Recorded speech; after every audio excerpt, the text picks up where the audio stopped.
Maximum ഉണ്ടാകാവുന്നത് 8 കുട്ടികളാണ്. ഞാൻ ആവർത്തിക്കുന്നു, ഇതിനുശേഷം കോശങ്ങളുടെ വിഭജനമുണ്ടെങ്കിലും അതിന് ഒന്നും ശിശുവാകാനുള്ള സാധ്യതയില്ല.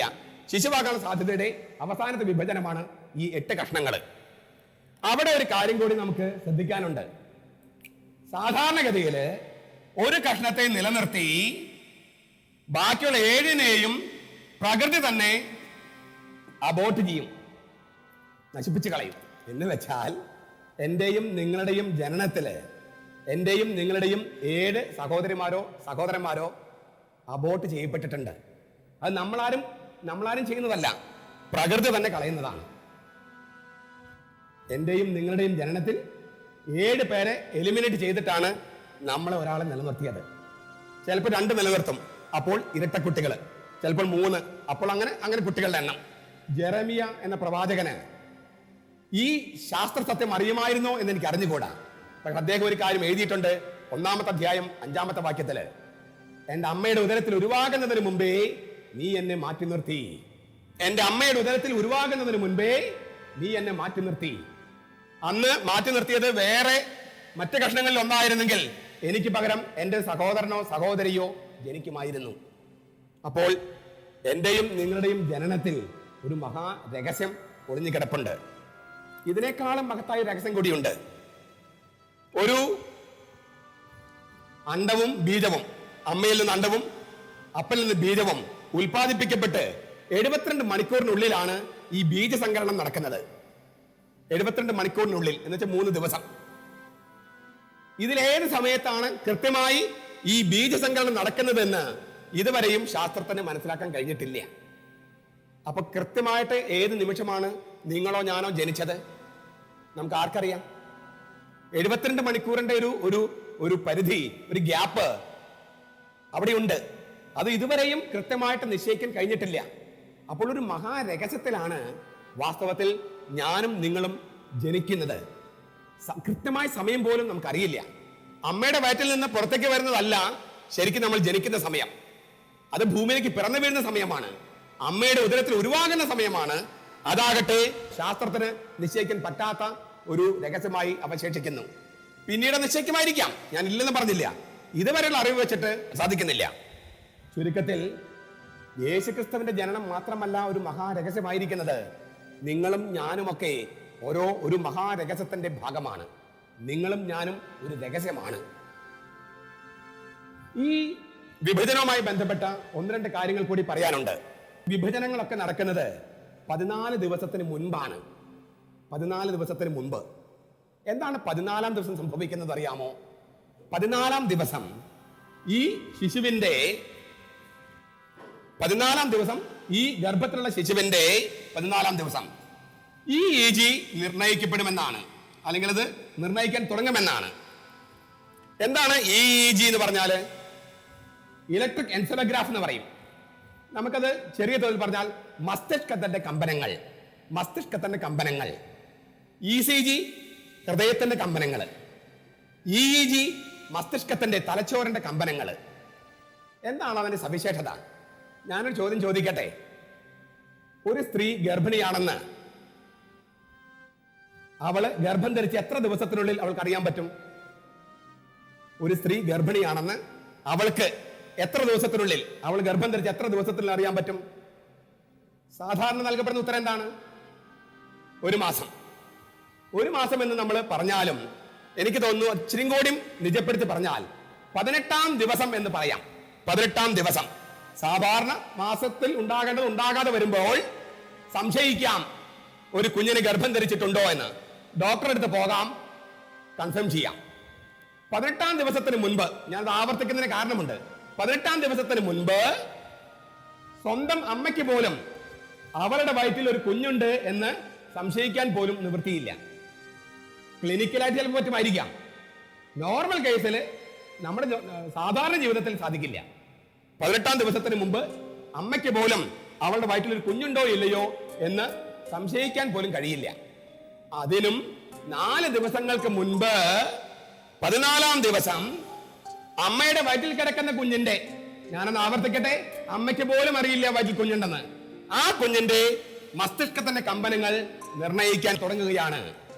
അപ്പോൾ 14-ാം ദിവസം അന്നാണ് ഹാർട്ട് ബീറ്റ് തുടങ്ങണേ. ഹൃദയം മിടിച്ചു തുടങ്ങുന്നത് 14-ാം ദിവസമാണ്. അപ്പോൾ ആ വയറ്റിൽ കിടക്കുന്ന കുഞ്ഞിന്റെ 40% തുടങ്ങി 50% വരെ സ്വഭാവം, ട്രേറ്റ്സ് ആൻഡ് ക്യാരക്ടേഴ്സ് നിർണയിക്കാൻ തുടങ്ങുകയാണ്. 40% തുടങ്ങി 50% വരെ ഈ കുഞ്ഞിന്റെ ട്രേറ്റ്സ് ആൻഡ് ക്യാരക്ടേഴ്സ്, കൊച്ചിന്റെ ഉയരം, കൃഷ്ണമണിയുടെ കളറ്, അങ്ങനെ തുടങ്ങിയുള്ള കാര്യങ്ങളടക്കം സ്വഭാവത്തിലെ കാര്യങ്ങളും നിർണയിക്കാൻ തുടങ്ങുകയാണ്. വീണ്ടും വീണ്ടും ഞാൻ ആവർത്തിക്കുകയാണ്, അമ്മയ്ക്ക് പോലും അറിയില്ല വയറ്റിലൊരു കുഞ്ഞുണ്ടെന്ന്. അപ്പോൾ എന്തുമാത്രം പരിശുദ്ധമായ ഒരു സാഹചര്യത്തിലാണ് ഒരു കുഞ്ഞ് ജനിക്കേണ്ടത്? അത് ഒരു ബലാത്സംഗത്തിലോ കള്ളുകുടിച്ച് ഉന്മത്തനായിട്ടും ബോധമില്ലാത്ത സമയത്തോ ഒരു ആക്രമണത്തിലോ ആകാൻ പാടുണ്ടോ? വളരെ പരിശുദ്ധമായ ഒരു സാഹചര്യത്തിലാണ് ഓരോ കുഞ്ഞും പിറന്നു വീഴേണ്ടത്. അങ്ങനെയെങ്കിൽ ഈ ശിശു, അമ്മയുടെ ഉദരത്തിൽ കിടക്കുന്ന ശിശു, ആ ശിശുവിന്റെ സ്വഭാവത്തെ നിർണയിക്കുന്ന പ്രധാനപ്പെട്ട ഘടകം എന്ത് എന്ന് ഒന്ന് പറയാൻ ആഗ്രഹിക്കുകയാണ്. ഒരു ഉദാഹരണം നോക്കുക. നിങ്ങളിപ്പോൾ ഒരു വാട്ടർ ടാങ്കിന്റെ ഉള്ളില് വെള്ളത്തിൽ കിടക്കുമെന്ന് കരുതുക. നിങ്ങൾ ജീവിക്കോ അതോ മരിച്ചു പോകുമോ? വെള്ളത്തിനുള്ളിൽ കിടന്നാൽ മരിച്ചു പോകും. നിങ്ങൾ നിങ്ങളുടെ അമ്മയുടെ വയറ്റിൽ കിടക്കുമ്പോഴേ വെള്ളത്തിനുള്ളിലല്ലേ കിടക്കണേ? എന്താ മരിക്കാത്തെ? ഇപ്പോൾ വെള്ളത്തിനുള്ളിൽ കിടന്നാൽ മരിച്ചു പോകും. അമ്മയുടെ വയറ്റിൽ കിടക്കുമ്പോഴേ വെള്ളത്തിനുള്ളിലല്ലേ, വെള്ളമാണ് അവിടെ. നിങ്ങൾ എന്തുകൊണ്ടാണ് മരിക്കാത്തത്? മൂക്കിൽ കൂടിയല്ല ശ്വസിക്കുന്നത്, പ്രത്യേകത പൊക്കിൽ കൂടിയാണ്. പൊക്കിൽ കുടിയിലൂടെയാണ് ശ്വസിക്കുന്നതും, ശ്വസിക്കുക മാത്രമല്ല അമ്മയിൽ നിന്ന് എല്ലാം സ്വീകരിക്കുന്നതും. അപ്പോൾ പൊക്കിൽ കുടി അമ്മയുമായി നേരിട്ട് ബന്ധപ്പെടുത്തിയിരിക്കുകയാണ്. അതിലൂടെയാണ് ഭക്ഷണം മാത്രമല്ല അമ്മയുടെ ചിന്തകളും വിചാരങ്ങളും വികാരങ്ങളും ഒക്കെ കൊച്ചിലേക്ക് തീർച്ചയായും 100%-ാകണമെന്നില്ല, ചെറിയ തോതിലെങ്കിലും വരുന്നത്. അപ്പോൾ നമ്മൾ തിരിച്ചറിയുന്ന മറ്റൊരു സത്യം, അമ്മയുടെ മനസ്സിലുള്ള നല്ല ചിന്തകള് ഈ ശിശുവിനെ നല്ല രീതിയിൽ സ്വാധീനിക്കും. അമ്മയുടെ മനസ്സിലുള്ള ചീത്ത ചിന്തകള് ഈ കൊച്ചിനെ ചീത്തയായും സ്വാധീനിക്കാം. സ്വാധീനിക്കണമെന്നില്ല, സ്വാധീനിക്കാം. വീണ്ടും ഉദാഹരണം, അപ്പൻ മഹാകള്ളുകുടിയനാണ്, അമ്മയെ ദിവസവും തല്ലുന്നു, വീട്ടിലുള്ള സകല സംഗതി നശിപ്പിക്കുന്നു. അതൊക്കെ ഈ പെൺകുട്ടി, ഭാര്യ, അവളെ ബാധിച്ചാൽ, അവളുടെ മനസ്സിനെ ബാധിച്ചാൽ അത് ശിശുവിനെയും മോശമായി ബാധിക്കും. ഇങ്ങനെയൊക്കെ പ്രശ്നമുണ്ടെങ്കിലും അവള് ദൈവികമായി ചിന്തിക്കുകയാണ്, എന്റെ ഭർത്താവ് കള്ളുകുടിയനാണ്, എന്നെ തല്ലുന്നു, കൊല്ലാൻ ഓടിക്കുന്നു, പ്രശ്നങ്ങളൊക്കെ ഉണ്ടെങ്കിലും അവളെല്ലാം മറന്ന് ദൈവത്തിന്റെ മുമ്പില് കൈകൾ വിരിച്ചു പിടിച്ച് എല്ലാം മറന്ന് ഒരു പാട്ട് പാടുകയാണ് കരുതുക. അപ്പോൾ ആ പോസിറ്റീവ് തിങ്കിങ് അത് ശിശുവിനെ നല്ല രീതിയിൽ സ്വാധീനിക്കാം. അപ്പോൾ ഗർഭിണിയായിരിക്കുന്ന പെൺകുട്ടിക്ക് നല്ല രീതിയിലുള്ള ഒരു അന്തരീക്ഷം സൃഷ്ടിക്കാൻ ഭർത്താവിന് ചുമതലയില്ലേ? ഞാനിച്ചിരി കുടിച്ചു വന്നാൽ നിനക്കെന്താ കുഴപ്പം എന്ന് ചോദിക്കുന്നത് ഉത്തരവാദിത്തപ്പെട്ട ഒരു ചോദ്യമാണോ? ആ ഭർത്താവിനുണ്ടാകുന്ന എല്ലാ പ്രശ്നങ്ങളും ഭാര്യയെ ബാധിക്കില്ലേ? അത് കുഞ്ഞിനെയും ബാധിക്കില്ലേ? ഇത് വളരെ ഗൗരവത്തോടെ സമീപിക്കേണ്ട ഒരു പ്രശ്നമാണെന്നാണ് എനിക്ക് തോന്നണേ. ശിശുവിന്റെ ജീവിതത്തിലെ 40-50% ഞാൻ പറഞ്ഞത് ആദ്യത്തെ 3 മാസത്തിനുള്ളിൽ, ആ സമയത്ത് നമ്മുടെ മസ്തിഷ്കം എന്ന് പറയുന്നത് ഒരു മെഴുക് പോലെയാണ്, രൂപപ്പെട്ടു വരുന്ന മെഴുക് പോലെ. അപ്പോൾ ഗർഭത്തിന്റെ ആദ്യത്തെ 3 മാസമാണ് ഏറ്റവും പ്രധാനപ്പെട്ട കാലഘട്ടം. അമ്മയുടെ മനസ്സിലുണ്ടാകുന്ന എല്ലാ ചിന്തകളും കൊച്ചിനെ ബാധിക്കാം, നല്ല രീതിയിലോ പ്രസാദാത്മകമായ രീതിയിലോ. അതിനാൽ ഒരു സ്ത്രീയുടെ ഹൃദയത്തിലാണ് വിശുദ്ധൻ ജനിക്കുന്നത് എന്ന് പറയുന്നത് എത്രയോ സത്യമാണ്. അമ്മയുടെ ഉദരത്തിലല്ല, സ്ത്രീയുടെ ഹൃദയത്തിലാണ് ഒരു വിശുദ്ധനോ വിശുദ്ധയോ പുണ്യവാനോ പുണ്യവതിയോ ജനിക്കുന്നത്. എന്ന് വെച്ചാൽ ഇപ്പോഴത്തെ അമ്മമാര് നിശ്ചയിച്ചാൽ അടുത്ത തലമുറ വിശുദ്ധന്മാരുടെ തലമുറയാകുമെന്നാണ്. പക്ഷെ അമ്മമാർക്ക് തനിച്ച് നിശ്ചയിക്കാൻ പറ്റുമോ? അപ്പന്മാര് തോന്നിവാസം നടന്നാല്, കള്ളുകുടിച്ച് ഉന്മത്തരായി നടന്നാല്, കുടുംബം നോക്കുന്നില്ലെങ്കിൽ അപ്പനും അമ്മയും ആണ് അടുത്ത തലമുറയെ നിശ്ചയിക്കാനുള്ളവരെ. അത് വളരെ ഗൗരവമായി ഉത്തരവാദിത്തമായി നമ്മൾ സ്വീകരിക്കേണ്ടതുണ്ട്. അതിനാൽ ഒരു അപകടത്തിലോ ആകസ്മികമായോ ഒരു ബലാത്കാരത്തിലോ അല്ല നമ്മുടെ കുഞ്ഞുങ്ങൾ ജനിക്കേണ്ടത്. വളരെ പരിശുദ്ധമായ സ്നേഹത്തിന്റെ അന്തരീക്ഷത്തിലാണ്.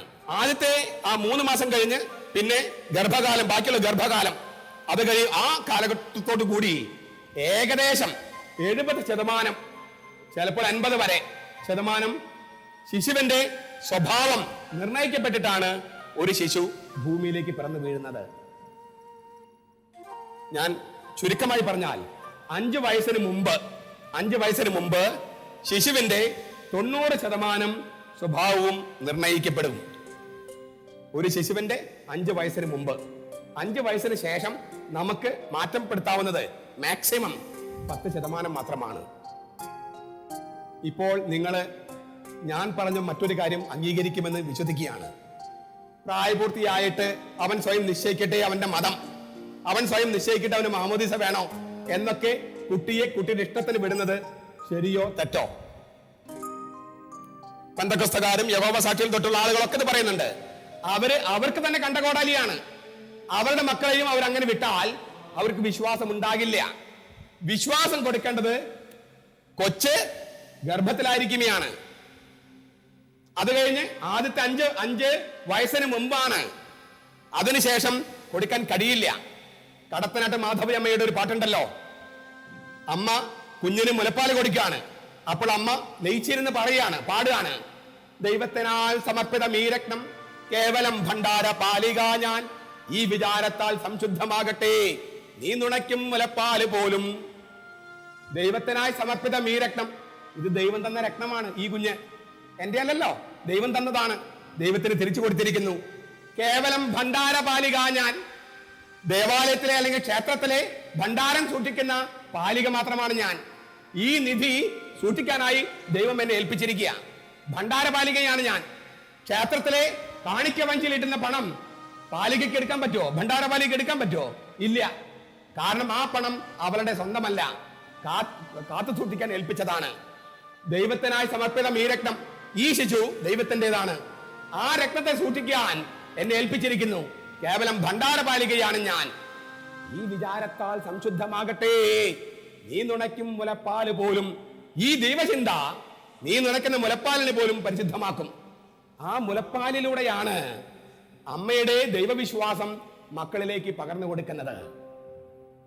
വളരെ പ്രധാനപ്പെട്ട ഒരു സന്ദേശമാണ് കടത്തനാട്ട് മാധവി അമ്മ നൽകുന്നത്. അതുപോലെ തന്നെ നമ്മൾ ഹിന്ദുമതത്തിലെ ആചാരങ്ങളിൽ നിന്ന് പഠിക്കേണ്ടതുണ്ട്. വളരെ ആഴമേറിയൊരു മതമാണ് ഹിന്ദുമതം. അതില് ഒരു മാർപ്പാപ്പിയില്ല, കർദിനാളന്മാരില്ല, മെത്രാനില്ല, അച്ഛന്മാരില്ല. പൂജാരിമാരുണ്ടെങ്കിലും കത്തോലിക്ക സഭയിൽ അച്ഛന്മാരെ പോലെ ഇല്ല. അതുപോലെ ഞായറാഴ്ച വേദപാഠമില്ല, ഞായറാഴ്ച പള്ളി പോകണം നിർബന്ധമില്ല. എന്നാലോ വിശ്വാസം വളരെ ആഴത്തിൽ വേരോടിയിരിക്കുന്നു. എങ്ങനെയാണ് അവർക്ക് വിശ്വാസം ഉണ്ടാകുന്നത്? 41 ദിവസം മുമ്പ് ശബരിമലയ്ക്ക് പോകുന്ന അയ്യപ്പന്മാര് മാലയിടണം എന്ന് ഏത് ക്ഷേത്രത്തിലെ വിളിച്ചു പറയണേ? ക്ഷേത്രത്തിൽ വിളിച്ചു പറയേണ്ട കാര്യമില്ല. എന്തുകൊണ്ടാ? അത് കുടുംബത്തിലുള്ളവർക്കറിയാം. കുടുംബത്തിലെ ആചാരങ്ങളാണ് ഹിന്ദുമതത്തിന്റെ വിശ്വാസത്തിന്റെ തായ്വേര്. ആ ആചാരങ്ങളെ നമ്മൾ ഇല്ലാതാക്കിയാൽ, ഞാൻ ഉദ്ദേശിക്കുന്നത് കുടുംബത്തിലെ പാരമ്പര്യങ്ങള്, കുടുംബത്തിലെ ആചാരങ്ങള്, അതില്ലാതാക്കിയാൽ വിശ്വാസം ഇല്ലാതാകും. ഇതാണ് പ്രായപൂർത്തിയായിട്ട് വിശ്വാസം സ്വീകരിച്ചാൽ പോരെ എന്ന് വാദിക്കുന്നവര് തങ്ങളുടെ തന്നെ വിശ്വാസത്തിന് കണ്ഠകോടാലിയാണ്. 8-ാം ദിവസം പരിച്ഛേദനം ചെയ്യപ്പെട്ടവനാണ് നമ്മുടെ കർത്താവ് ഈശോ മിശിഹ. 8-ാം ദിവസം പരിച്ഛേദനം ചെയ്യപ്പെട്ടവനാണ് പൗലോസ്ലീഹ. 8-ാം ദിവസം പരിച്ഛേദനം സ്വീകരിച്ചവരാണ് പത്രോസും യാക്കോബും. 8-ാം ദിവസം അവരെന്റെ പ്രായപൂർത്തിയാകാൻ കാത്തു നിന്നില്ല. അവരുടെ പരിച്ഛേദനമാണ് നമ്മുടെ മാമോദീസ. അപ്പോൾ ഈ ഹൈന്ദവര് ബ്രാഹ്മണന്മാര് പൂണൂലിടല്ലേ? അത് ഏത് പ്രായത്തിലാണെന്ന് എനിക്കറിയില്ല. ഹൃദയത്തിന് നടുക്കൂടി മധ്യത്തിൽ കൂടി ദൈവചിന്ത കടന്നു പോകുന്നെന്നാണ് ആ പൂണൂലിന്റെ അർത്ഥം. അത് കൊടുക്കേണ്ടത് ചെറുപ്പത്തിലെയാണ്. ഹൃദയത്തിന്റെ മധ്യത്തിലൂടെ ദൈവചിന്ത കടന്നു പോകണം. ഞാനൊരു ആചാരങ്ങളുടെ പ്രാധാന്യം കാണിക്കാൻ ഒരു സംഭവം കൂടി ഒന്ന് വർണ്ണിക്കട്ടെ. ഇന്ത്യയുടെ രാഷ്ട്രപതിയായിരുന്ന സർവേപ്പള്ളി രാധാകൃഷ്ണൻ, ഉപരാഷ്ട്രപതിയും പിന്നീട് രാഷ്ട്രപതിയും, തമിഴ്നാട്ടിൽ നിന്നുള്ള ബ്രാഹ്മണനാണ്. അദ്ദേഹം കന്യാകുമാരിയിൽ വരുമ്പോൾ പുലർച്ചയ്ക്ക് ഒരു തോർത്തമുണ്ടിട്ട് ഒരു പൂണൂലും ചുറ്റി ഇങ്ങനെ മുകളിലേക്ക് നോക്കി നടക്കും. എന്തിനാണ്? 3 സമുദ്രങ്ങൾ സമ്മേളിക്കുന്ന സ്ഥലം പരിശുദ്ധമാണ് ഹിന്ദുവിന്. അവിടെ ഒരു പരുന്തന്റെ സാന്നിധ്യം ഉണ്ടെങ്കിലേ ദൈവം കടാക്ഷിച്ചതായി ബ്രാഹ്മണൻ തിരിച്ചറിയൂ. ഒരു പരുന്തനെ കണ്ടാലേ ബ്രാഹ്മണന് ബ്രേക്ക്ഫാസ്റ്റ് കഴിക്കാൻ പറ്റൂ, പ്രഭാത ഭക്ഷണം കഴിക്കാൻ പറ്റൂ. അപ്പോൾ ഒരു പരുന്തനെ നോക്കി നടക്കുകയാണ് ഈ സർവേപ്പള്ളി രാധാകൃഷ്ണൻ. എന്ന് പറഞ്ഞാൽ വളരെ തത്വജ്ഞാനിയും ടീച്ചർമാരുടെ എന്താ പറയുക പേട്രൺ എന്നൊക്കെ വിളിക്കപ്പെടുന്ന സർവേപ്പള്ളി രാധാകൃഷ്ണൻ, അദ്ദേഹത്തോട് ആരോ ചോദിച്ചു, താങ്കളാണോ തത്വജ്ഞാനി? ഇതൊരു അന്ധവിശ്വാസമല്ലേ? 3 സമുദ്രങ്ങൾ കൂടുന്ന സ്ഥലത്ത് ദൈവത്തിന്റെ സാന്നിധ്യമായി പരുന്ത് വേണമെന്ന് പറയുന്നത് ഒരു അന്ധവിശ്വാസമല്ലേ? അദ്ദേഹം പറഞ്ഞ മറുപടി ഇതായിരുന്നു: വിശ്വാസം കൈമാറാൻ ആചാരങ്ങളിലൂടെ അല്ലാതെ സാധിക്കുകയില്ല. വിശ്വാസം കൈമാറാൻ ആചാരങ്ങളിലൂടെ മാത്രമേ കഴിയൂ. അതിനാൽ കുടുംബത്തിലെ ആചാരങ്ങള്, സവിശേഷമായി കൊച്ചു കുട്ടികളായിരിക്കുമ്പോൾ നമ്മൾ അവർക്ക് പറഞ്ഞു കൊടുക്കുന്ന കാര്യങ്ങള് അതേ ശാശ്വതമായി നിലനിൽക്കൂ. അത് ദൈവചിന്തയാണെങ്കിലും മറ്റ് അറിവുകളുടെ കാര്യത്തിലാണെങ്കിലും. 4 വയസ്സുള്ള ആൺകുട്ടിക്ക് കളിപ്പാട്ടം വാങ്ങിക്കാനായിട്ട് ഐൻസ്റ്റൈന്റെ അപ്പൻ പോയപ്പോൾ ആ കുട്ടി തിരഞ്ഞെടുത്തത് കാറോ തോക്കോ ഒന്നുമല്ല, മറിച്ച് കോമ്പസ് ആണ്. 4 വയസ്സിൽ നിശ്ചയിക്കപ്പെട്ട് കഴിഞ്ഞായിരുന്നു അവന്റെ ബുദ്ധിയുടെ വികാസം.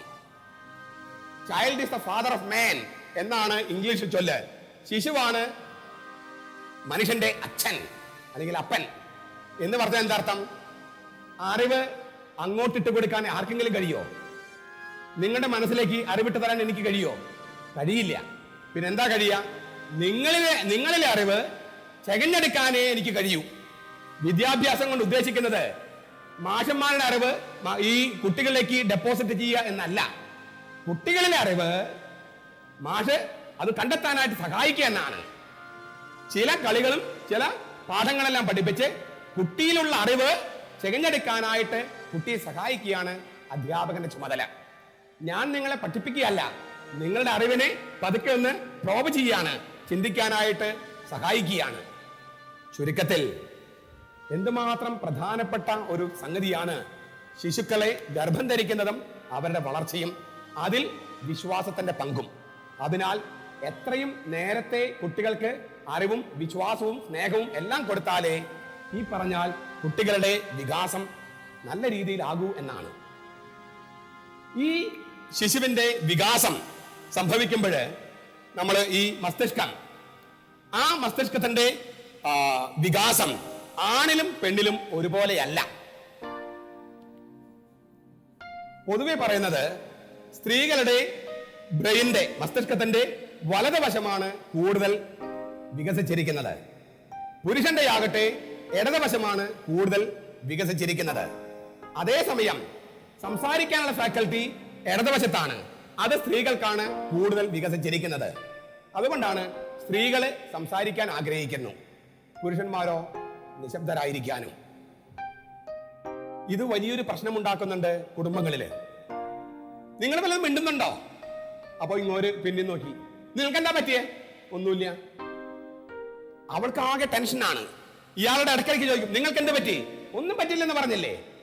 പുരുഷന്റെ തലയെ ശാസ്ത്രജ്ഞന്മാർ വിളിക്കുന്നത് നത്തിങ് ബോക്സ് എന്നാണ്. എന്ത് പറ്റി? ഒന്നുമില്ല. എന്ത് പറ്റി? ഒന്നുമില്ല. ഒന്നുമില്ല, തലയിൽ ഒന്നുമില്ല. അവന്റെ തലയിൽ യാതൊന്നുമില്ല. പെണ്ണിന്റെ തലയിലോ എല്ലാ സംഗതികളും കൂട്ടിപ്പിടച്ച് വയറ് ഇവിടെ നിന്ന് ഇവിടേക്ക്, ഇവിടുന്ന് ഇവിടേക്ക്, ഇവിടുന്ന് ഇവിടേക്ക്, അങ്ങനെയുള്ള ഒരു അവസ്ഥയിലാണ് പെണ്ണ്. എല്ലാ കാര്യവും ഒരുമിച്ച് ചിന്തിക്കുകയാണ് പെണ്ണ്. അപ്പോൾ അവൾക്ക് ടെൻഷനാണ്, ടെൻഷൻ. പെണ്ണിന്റെ തലയെ ശാസ്ത്രജ്ഞന്മാർ വിളിക്കുന്നതാണ് ടെൻഷൻ ബോക്സ് അല്ലേ? ടെൻഷനാണ് മുഴുവൻ, എല്ലാത്തിനും ടെൻഷനാണ്. ഒന്നിനോടും പ്രതികരിക്കാതിരിക്കുന്ന പുരുഷൻ നത്തിങ് ബോക്സ്. അവന് നത്തിങ്, നത്തിങ്, ഒന്നുമില്ല, നത്തിങ്. ഇവളോ എല്ലാം കൂടി കൂട്ടിക്കുഴച്ച് ആകെ ടെൻഷൻ പിടിച്ചിരിക്കുന്നു. ഇങ്ങനെ രണ്ടുപേരെയാണ് വിവാഹത്തിൽ ദൈവം യോജിപ്പിക്കുന്നത്. എങ്ങനെ ശരിയാകും?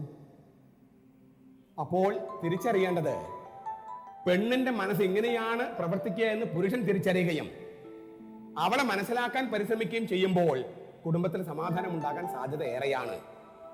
പുരുഷൻ ഇങ്ങനെയാണ് പെരുമാറാൻ സാധ്യതയുള്ളതെന്നും അവൻ ഇങ്ങനെയാണ് പ്രതികരിക്കുക എന്നും സ്ത്രീ മനസ്സിലാക്കുമ്പോൾ കുടുംബത്തിൽ സമാധാനം ഉണ്ടാകാൻ സാധ്യത ഏറെയാണ്. അവര് വ്യത്യസ്തരായിരിക്കുന്നത് അവരുടെ ആരും കുറ്റം കൊണ്ടല്ല. ദൈവം അങ്ങനെയാണ് അവരെ സൃഷ്ടിച്ചിരിക്കുന്നത്. അങ്ങനെ സൃഷ്ടിക്കാൻ ദൈവത്തിന് ന്യായമുണ്ട്. രണ്ടുപേരും ഒരേപോലെ ഇരുന്നാൽ അതിനേക്കാൾ ബോറിംഗ് ആയിട്ട് എന്തെങ്കിലും ഉണ്ടാകുമോ? ഇപ്പോൾ ജീവിതം രസകരമായിരിക്കുന്നത് ഈ വ്യത്യസ്തതകൾ ഒന്നിച്ചു ചേരാനും മനസ്സിലാക്കാനും. അങ്ങനെ അതല്ലേ ജീവിതം. എല്ലാ കാര്യം ശരിയായിട്ട് വന്നിട്ടുണ്ടെങ്കിൽ പിന്നെന്താ ജീവിതം? ഓരോ സംഗതിയും വരുമ്പോൾ അതിനോട് എങ്ങനെ പ്രതികരിക്കാം, പ്രതിസ്പന്ദിക്കാം എന്ന് തീരുമാനം എടുക്കുന്നതിനെ അല്ലേ ജീവിതം എന്ന് പറയണേ? അല്ലെങ്കിൽ എല്ലാം വളരെ പെർഫെക്റ്റ് ആണെന്ന് വിചാരിക്കുക. ഭക്ഷണം കഴിക്കുക, പള്ളിയിൽ പോകുക, ടോയ്ലറ്റിൽ പോകുക, വീണ്ടും ഭക്ഷണം കഴിക്കുക, പള്ളിയിൽ പോകുക, ടോയ്ലറ്റിൽ പോകുക, ഇതാണ് ജീവിതമെന്ന് കരുതുക. ഇതിനേക്കാൾ ബോറിംഗ് ആയിട്ട് എന്തെങ്കിലും ഉണ്ടാകുമോ? അപ്പോൾ ജീവിതത്തെ നമ്മുടെ മുമ്പിലേക്ക് ജീവിതത്തെ ദൈവം ഇട്ടു തരുമ്പോൾ ഓരോ നിമിഷവും അതിനോട് എങ്ങനെ പ്രതിസ്പന്ദിക്കുന്നു, ആ ഓരോ നിമിഷവുമാണ് ജീവിതം. ഇതെല്ലാം കഴിഞ്ഞ് നല്ല കാലം വരാനിരിക്കുന്നു, അത് തെറ്റായ സങ്കല്പമാണ്. ഈ നിമിഷത്തെ എങ്ങനെ സന്തോഷപ്രദമാക്കാം എന്നുള്ളതാണ് ജീവിതമെന്ന് ഞാൻ മനസ്സിലാക്കുന്നത്.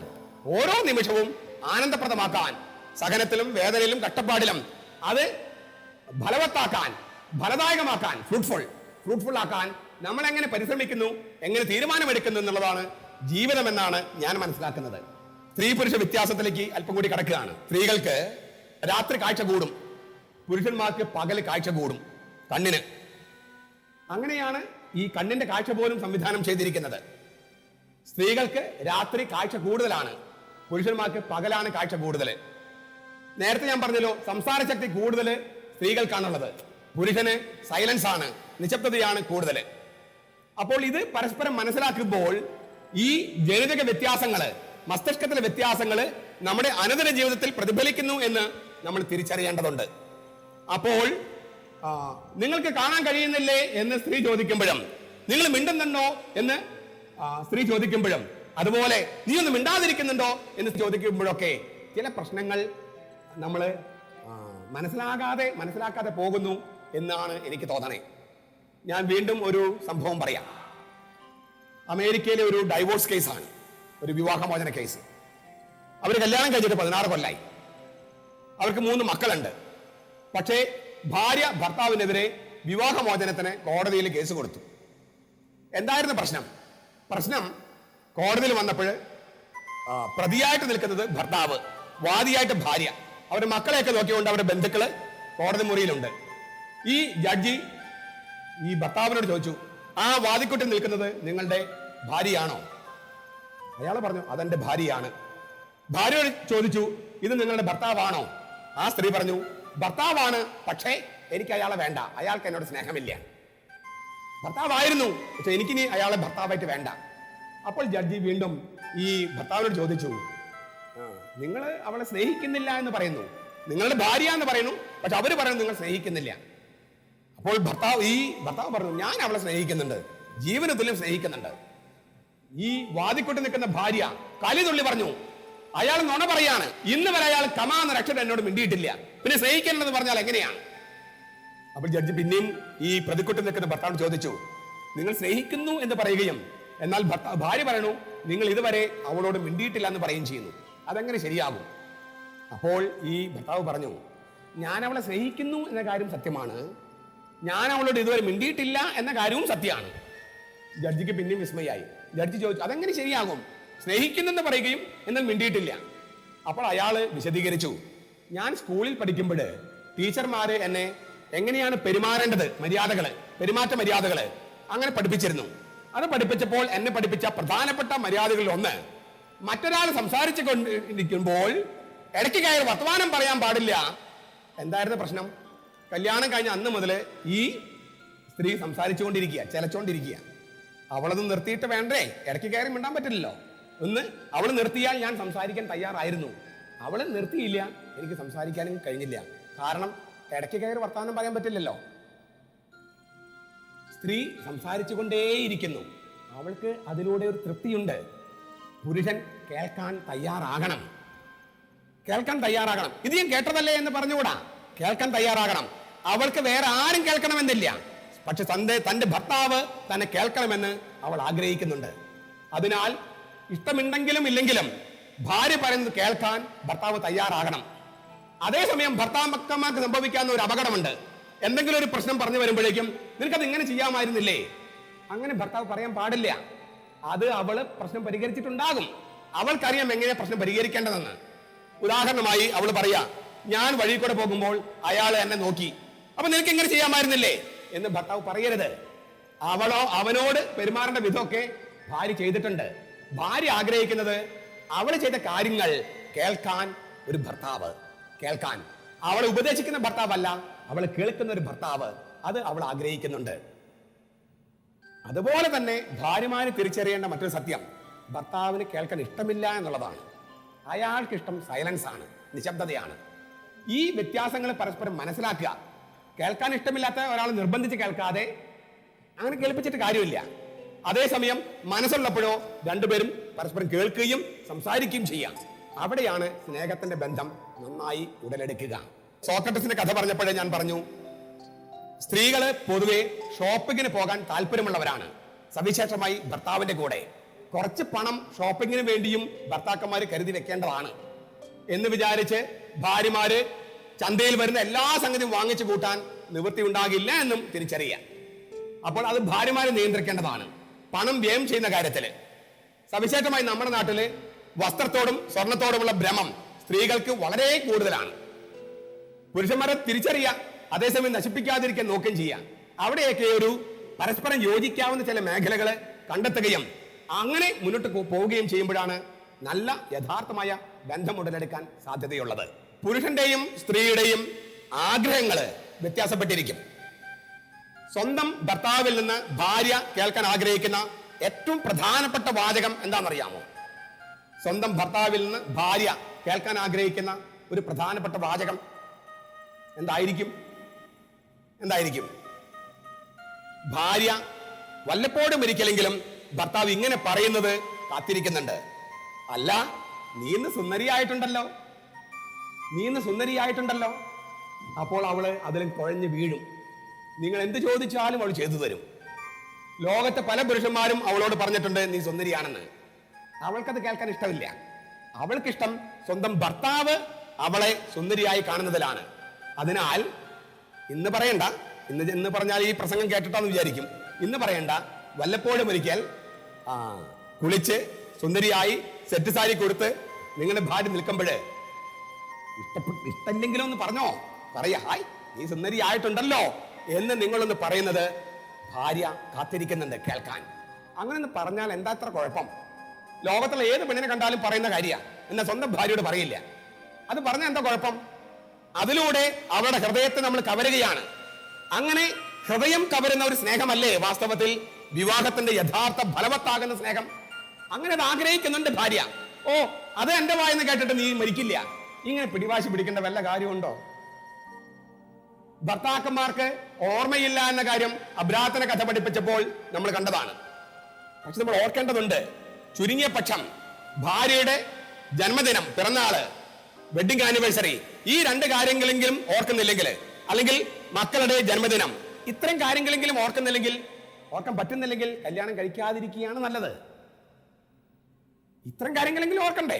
എനിക്കൊരു പെണ്ണുണ്ടെന്നും അതിനൊരു ബർത്ത്ഡേ ഉണ്ടെന്നും എനിക്കതിൽ 2-3 പിള്ളേരുണ്ടെന്നൊക്കെ ഓർക്കണ്ടേ? അല്ലെങ്കിൽ പിന്നെ എന്താണ് ലൈഫ്? അതിനാൽ ഓരോരുത്തരെയും താല്പര്യങ്ങൾ തിരിച്ചറിഞ്ഞ് അങ്ങനെ ജീവിക്കുന്നിടത്താണ് വാസ്തവത്തിൽ വിവാഹം എന്ന് പറയുന്നത്. ഏതോ ഒരു സിനിമയിൽ കേട്ടൊരു ഡയലോഗുണ്ട്, പരസ്പരം അറിഞ്ഞറിഞ്ഞ് വന്നാൽ വിവാഹത്തെക്കാൾ ശ്രേഷ്ഠമായ ബന്ധം വേറെയില്ല. അറിഞ്ഞില്ലെങ്കിലോ ഇത്രയും വഷളായ ബന്ധവും വേറെയില്ല. അതിനാൽ പരസ്പരം അറിഞ്ഞറിഞ്ഞ് വരാനും ചെറിയ പ്രശ്നങ്ങൾ വലുതാക്കാതെ വലിയ പ്രശ്നങ്ങൾ ചെറുതാക്കി വിടാനും അങ്ങനെ ബന്ധങ്ങളിൽ ആഴപ്പെടാനും സാധിക്കുന്നിടത്താണ് വിവാഹം വിജയിക്കുന്നത്. മക്കളുടെ സ്വഭാവ രൂപീകരണത്തിന്റെ ഏറ്റവും പ്രധാനപ്പെട്ട ഘട്ടം ഗർഭസ്ഥാവസ്ഥയിൽ കുഞ്ഞിരിക്കുമ്പോഴും പിന്നെ ആദ്യത്തെ 5 വയസ്സിന് മുമ്പുള്ള കാലഘട്ടമാണെന്ന് സൂചിപ്പിക്കുകയുണ്ടായി. ആ കാലഘട്ടത്തിൽ തന്നെയാണ് മാതാപിതാക്കള് ഏറ്റവും നല്ല ചിന്ത മക്കൾക്ക് പകർന്നു കൊടുക്കേണ്ടത്. ഒരു ഉദാഹരണം ഞാൻ അച്ഛനായതുകൊണ്ട് സവിശേഷമായി പറയാണ്. ഒരുപാട് പേര് എൻ്റെ അടുത്ത് വന്ന് പ്രാർത്ഥിക്കണം അച്ഛോ എന്ന് പറയാറുണ്ട്. കന്യാസ്ത്രീമാരോടും പറയാറുണ്ട്. അടുത്ത തലമുറയിലും പിന്നത്തെ തലമുറയിലും അങ്ങനെ പ്രാർത്ഥിക്കാൻ നമുക്ക് അച്ഛന്മാരും കന്യാസ്ത്രീകളും വേണ്ടേ? അതിന് നിങ്ങളിൽ ഒരു മകനെയോ മകളെയോ അച്ഛനാകാനോ കന്യാസ്ത്രീയാകാനോ കൊടുക്കുന്നില്ലെങ്കിൽ പിന്നെ എവിടുന്ന അച്ഛന്മാരും കന്യാസ്ത്രീകളും അടുത്ത തലമുറയിൽ ഉണ്ടാകുക? മാതാപിതാക്കളാണ് വൈദിക ദൈവവിളിക്കും സന്യാസ ദൈവവിളിക്കും എതിര് നിൽക്കുന്നത്. എന്നിട്ട് നിങ്ങളോ നിങ്ങളെ മക്കളെ അമിതമായി സ്നേഹിക്കുക. ദുരന്തം കാത്തിരിക്കുന്ന കാണണോ? നിങ്ങളെ മക്കളെ അതിയായി സ്നേഹിക്കുന്നു. കുറച്ചു കഴിയുമ്പോൾ അവര് നിങ്ങളെ കന്യാസ്ത്രീമാരോ അച്ഛന്മാരോ നടത്തുന്ന വൃദ്ധമന്ദിരത്തിൽ കൊണ്ടാക്കും. അപ്പൊ നിങ്ങളെ നോക്കാൻ ആരുണ്ടാവും? പുരോഹിതന്മാരും കന്യാസ്ത്രീകളും. എന്നിട്ടും നിങ്ങൾ ഒരു മക്കളെയും അച്ഛനാകാനോ കന്യാസ്ത്രീയാകാനോ ഞാൻ പറഞ്ഞയക്കില്ല. നിങ്ങൾ നോക്കാൻ പോലും അച്ഛന്മാരും കന്യാസ്ത്രീകൾ നടത്തുന്ന സ്ഥാപനം വേണ്ടി വരും. എന്നിട്ടും പറഞ്ഞയക്കില്ല എന്ന് പറയുന്നതിന്റെ ന്യായം എന്താ? നിങ്ങൾ നിങ്ങളുടെ മക്കളുടെ ഉടമസ്ഥന്മാരോ അതോ ദൈവം നിങ്ങൾക്ക് കനിഞ്ഞു തന്ന രത്നങ്ങളോ? അത് ദൈവത്തിന് ഇഷ്ടപ്പെട്ട രീതിയിൽ കൊടുക്കാൻ നിങ്ങൾക്ക് ബാധ്യതയില്ലേ? അതിനാൽ ഒരു കുഞ്ഞിനെ ദൈവം ആഗ്രഹിക്കുന്നെങ്കിൽ ഞാൻ കൊടുക്കാൻ തയ്യാറാണ് എന്ന് നിങ്ങളുടെ ബന്ധത്തിന് മുൻപും, ഞാൻ ഉദ്ദേശിക്കുന്നത് ലൈംഗിക സംയോഗത്തിന് മുമ്പ്, ഭാര്യയും ഭർത്താവും കൂടി ചേർത്ത് തീരുമാനിക്കേണ്ടതല്ലേ? തീരുമാനിക്കേണ്ടതാണ്. അങ്ങനെ ദൈവം വിളിക്കുന്നെങ്കിൽ, നേർച്ച നേരാനല്ല ഞാൻ പറയണേ, നേർച്ച നേരണ്ട, പക്ഷേ ഒരു കുഞ്ഞിനെ ദൈവം വിളിക്കുന്നെങ്കിൽ അച്ഛനാകാനോ കന്യാസ്ത്രീയാകാനോ സന്യാസിയാകാനോ കൊടുക്കാൻ തയ്യാറാണ് എന്ന് പറയാനുള്ള ബാധ്യത ദൈവത്തിന്റെ സൃഷ്ടികർമ്മം നമ്മെ ഏൽപ്പിച്ചിരിക്കുന്ന ആ ദൈവത്തോടുള്ള കടപ്പാടിൽ പെട്ടതാണ്. അത് കത്തോലിക്ക സഭയിൽ മാത്രമല്ല ഞാൻ ഉദ്ദേശിക്കുന്നത്, ഏത് മതത്തിലാണെങ്കിലും ഇങ്ങനെയുള്ള സംവിധാനങ്ങൾ ആവശ്യമാണ്. ദൈവത്തിന് വേണ്ടി നിലകൊള്ളുന്നവർ വ്യക്തികൾ സമുദായത്തിന് അത്യാവശ്യമാണ്. അതിനാൽ ദൈവവിളി എന്ന് ഈ കന്യാസ്ത്രീമാരിലും അച്ഛന്മാരിലൊക്കെ ദൈവവിളി പ്രൊമോട്ട് ചെയ്യാനുള്ള വ്യക്തികളുണ്ട്. അവർ പോകുന്നത് സ്കൂളില് 10ാം ക്ലാസ്സിൽ പഠിക്കുന്ന കുട്ടികളുടെ അടുത്തേക്കാണ്. അവിടേക്കല്ല പോകേണ്ടത്. ആ കുട്ടികളുടെ മനസ്സിൽ നിങ്ങൾ അവിടേക്കല്ല കൊടുക്കാൻ കഴിയുക. മറിച്ച് നിങ്ങൾ കൊടുക്കേണ്ടത് കല്യാണം കഴിക്കാൻ പോകുന്ന ദമ്പതികളുടെ വീട്ടിലേക്ക് നിങ്ങൾ പോകുക. പള്ളിയിൽ അനൗൺസ് ചെയ്യുമല്ലോ കല്യാണം കഴിക്കാൻ പോകുന്ന ഇന്ന ആൾക്കാര്. ആ വീട്ടിലേക്കാണ് കന്യാസ്ത്രീമാരോ അച്ഛന്മാരോ പോകേണ്ടത്. എന്നിട്ട് കല്യാണം കഴിക്കാൻ പോകുന്ന ദമ്പതികളോട് പറയണം, ദൈവം ആഗ്രഹിക്കുന്നെങ്കിൽ ഒരു കുഞ്ഞിനെ ദൈവത്തിന് കൊടുക്കാൻ ഞങ്ങൾ തയ്യാറാണ് എന്ന് അവരെ കൊണ്ട് പറയിപ്പിക്കണം. അതിന് ഈ കാര്യം പറഞ്ഞാൽ മതി. നിങ്ങൾ ആഗ്രഹിക്കുക, ദൈവം വിളിക്കുന്നെങ്കിൽ വിളിക്കട്ടെ. അമ്മയുടെ മനസ്സിൽ അപ്പന്റെ മനസ്സിൽ ആഗ്രഹമുണ്ടെങ്കിൽ അത് കുഞ്ഞിന് കിട്ടും. ആ കുഞ്ഞിൽ നിന്ന് ആ കുഞ്ഞ് വളരുമ്പോൾ ദൈവം വിളിക്കുന്നെങ്കിൽ അത് അച്ഛനോ കന്യാസ്ത്രീയാകും. അങ്ങനെ നമ്മുടെ അടുത്ത തലമുറയിലും ഇങ്ങനെയുള്ള വിശുദ്ധരായ വൈദികരും വിശുദ്ധരായ കന്യാസ്ത്രീകളും ഉണ്ടാകേണ്ടതാണ്. ഞാൻ ബ്രഹ്മചര്യത്തെ കുറിച്ച് പറഞ്ഞപ്പോൾ അവിടെ ഉണ്ടാകാൻ സാധ്യതയുള്ള അപകടങ്ങളെക്കുറിച്ചും തിന്മകളെക്കുറിച്ചും ഞാൻ സൂചിപ്പിച്ചിരുന്നു. അതൊക്കെയുണ്ട് എന്ന് വിചാരിച്ച് അവരെല്ലാവരും ചീത്തയാണ് എന്ന് വിചാരിക്കാൻ പാടില്ല. പാപങ്ങളും പ്രലോഭനങ്ങളും എല്ലാം ലോകത്ത് സന്നിഹിതമാണ്. എങ്കിലും വിശുദ്ധരായ ധാരാളം വൈദികരുണ്ട്. അബ്രാഹത്തോട് പറഞ്ഞ ഒരു കാര്യം കൂടി ഞാൻ പറയട്ടെ. സൊദോം ഗൊമോറ പട്ടണത്തിൽ 10 നീതിമാന്മാരുണ്ടെങ്കിൽ ഞാൻ ആ പട്ടണത്തെ നശിപ്പിക്കില്ല എന്നായിരുന്നു ദൈവം അബ്രാഹത്തോട് പറഞ്ഞത്. പക്ഷെ 10 നീതിമാന്മാരുണ്ടായിരുന്നില്ല. അതിനാൽ വ്യക്തികളെ രക്ഷിച്ചു, നഗരത്തെ ചുട്ടു